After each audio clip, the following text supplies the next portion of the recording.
अध्यक्ष कमरेडहरूले आफ्नो आसन ग्रहण गरिसक्नु भएको छ।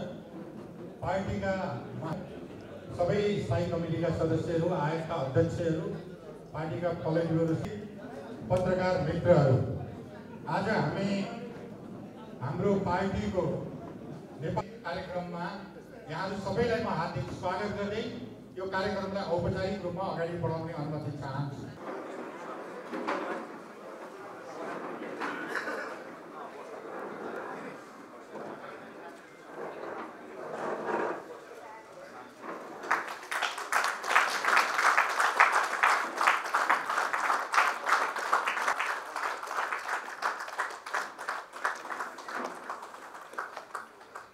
अब सँगसँगै हाम्रो मूल नारा शुभारम्भ गर्नका निम्ति पार्टी अध्यक्षज्यूलाई हार्दिक अनुरोध गर्छु। त्यसको सेवारीमा 5 तले दरबार भनेर भनेको छु।